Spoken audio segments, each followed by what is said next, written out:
హల్లెలూయా. ప్రభువును రక్షకుడైనటువంటి యేసుక్రీస్తు నామములో అందరికీ వందనాలు. యేసుక్రీస్తు ప్రభు వారు సిలువలో పలికినటువంటి రెండవ మాటను మనం ధ్యానించుకుందాం.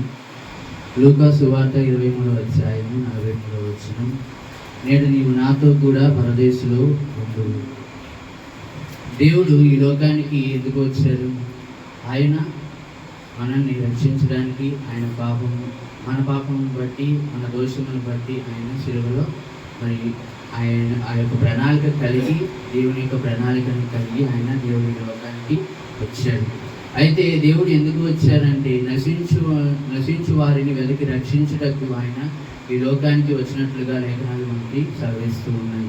అయితే దేవుడు మరి ఎందుకు ఈ లోకానికి ఆయన రావాల్సి ఉంది? ఎందుకు ఈ లోకానికి ఆయన వచ్చి ఇంత ఇదిగా సిలువలో మరణించి మన కొరకు తిరిగి లేచినట్టు అటువంటి ఎందుకు ఉంది అన్నట్టే కనుక మనము రక్షించబడ్డానికి, అలాగే మన పాపాలు, మన యొక్క దోషాలు మళ్ళీ తీసివేయబడ్డానికి ఆయన ఈ లోకానికి వచ్చాడు.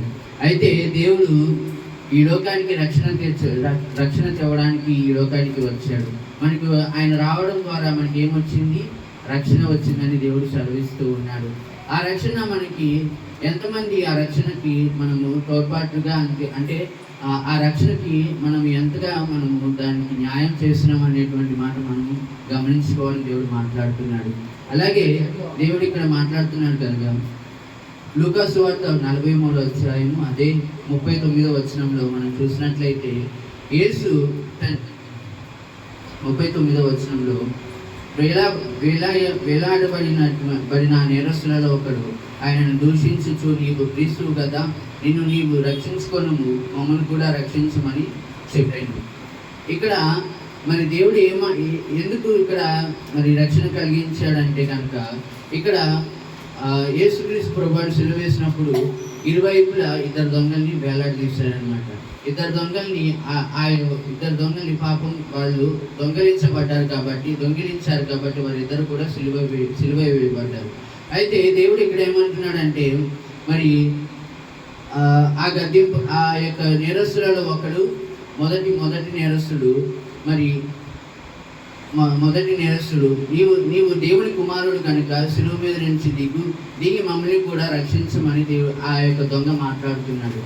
అయితే రెండవ దొంగ, నీవు మూర్ఖుడిగా మాట్లాడుతున్నావు ఏంటి అని ఆయనను గద్దించాడు అనమాట. ఆ యొక్క మొదటి దొంగను గద్దించడం జరిగింది. అయితే మనకైతే ఇది న్యాయమే, మనము చేసిన వాటికి తగిన ఫలం పొందుతున్నాము, కానీ ఈయన ఏ తప్పిదమో చేయలేదని చెప్పి ఆయనను చూచి, యేసు నీవు ఈ రాజ్యంలోకి వచ్చినప్పుడు నన్ను జ్ఞాపకం చేసుకోనమని.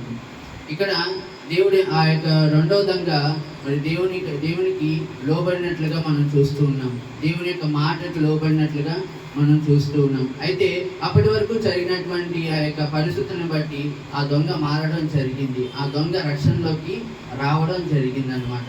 అయితే నీవు నాతో కూడా పరదేశంలో ఉందని దేవుడు ఆ యొక్క క్షణంలోనే, ఆ సిలువలోనే దేవుని ఆ యొక్క దొంగకు మాట ఇచ్చాడనమాట. ఆయనతో పాటు పరదేశంలోకి ఆ యొక్క దొంగను తీసుకువెళ్ళాడు. అయితే మనం కూడా ఎలా ఉంటున్నాం?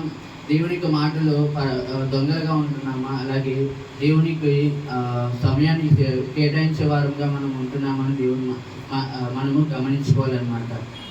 అయితే మనకు ఉండేటువంటి పనులు బట్టి, మనకు ఉండేటువంటి వర్క్ని బట్టి మనము దేవుని మర్చిపోతూ ఉంటాం, దేవుని సమయాన్ని దొంగలిస్తూ ఉంటాం అన్నమాట.